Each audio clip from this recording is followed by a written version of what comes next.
Have you been wanting to get in medicine but didn't know where to start? Then this video is for you. This video will be a part of a multi-video series where we will go over entry-level healthcare jobs that almost anyone can get into. But before we start the video, let's roll that intro.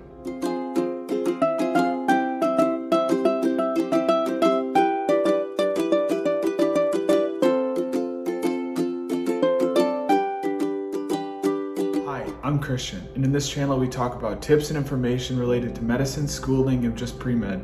I've worked thousands of hours as an EMT and also as a PCT up in the hospital.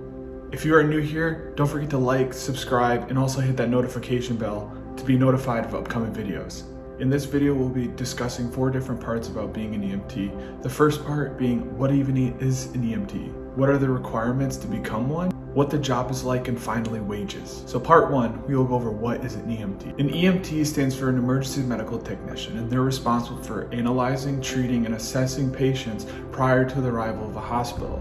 They are also responsible for transporting patients from one medical facility to another, such as a rehab or to another hospital. They also work on ambulances.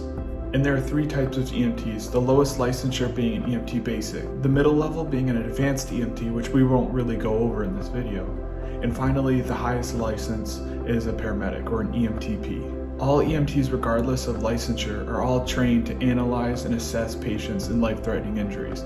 As an EMT basic, you're very limited on your scope that you can do. Typically it's usually with like splinting, CPR, administering oxygen, and besides that it's pretty limited. The next one is an EMTP or a paramedic. This is the highest licensure, and these health professionals are trained extensively and they're able to provide a very wide range of medical treatments prior to the arrival in the hospital. They're also able to administer medications, do such as things like childbirth, IVs, or even EKG interpretations. Part 2, we will go over the requirements of becoming an EMT. The requirements vary state to state. Typically with an EMT basic, a class is a minimum of about 170 hours, and this is usually spread as quickly as over 5 weeks all the way up to about 3 to 6 months, depending on the agency. For the paramedic, the class is usually 1,200 to 1,800 hours. This is distributed over the span of 2 years, and this includes the ride-alongs, clinicals, and the ED. The paramedic course is really unique because it piggybacks off the information that you learn as a basic. As a result, it's required usually a minimum of 6 months before you can even start the paramedic course working as an EMT in order to gain that crucial experience. The great news is both certifications only require a high school diploma. So you don't have to go to college for this. All you got to do is just go through a course and get licensed. Both certifications are usually offered through community college or even private agencies. So look into your local EMS company. If you're liking this video, do me a favor and write an emoji in the comments section so I know to keep uploading videos like this.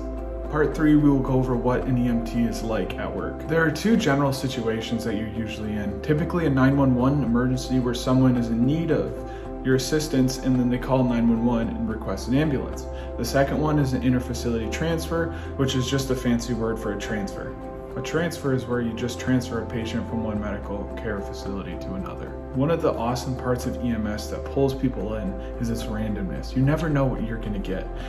There's a wide range of situations you can be in, such as a difficulty breather, someone who broke their leg, someone who's been in a car accident, a grandma who's just not feeling well and needs to get checked up at the hospital. All these are situations that you will be in as an EMT, whether as a basic or a paramedic. This is one of the draws to EMS, is because you never know what you're going to get. Typically in an EMS setting, you work on the ambulances and you usually have a partner, whether that's a basic or a paramedic. On calls, you both work together to help the patient. Finally, for part 4, we're going to go over the wages of EMS. Typically, the wages are lower, unfortunately. A typical basic usually starts at $14 to $16 per hour, and as a paramedic, you usually go around $20 per hour. Obviously, this wage increases as you work more.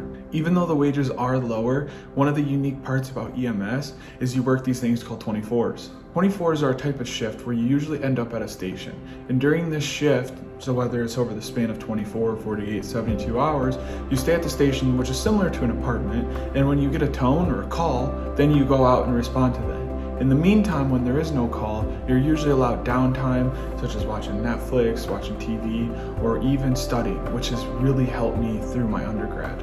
So although the 24s doesn't sound good to everybody, there are agencies that offer 12-hour shifts for those who would rather work a 12 to 12, such as like a 7A to 7P or even night shift.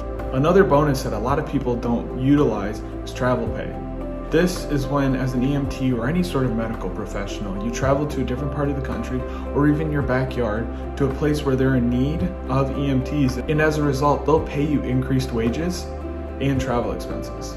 Now, through my experience, I've seen wages all the way up to $2,000 to $3,000 per week. Although this isn't typical, it is still achievable. So bonus information for sticking around. When you become an EMT, it opens you up to a lot of other job opportunities. When you become licensed as an EMT, you can work in the ED or the emergency department as a tech.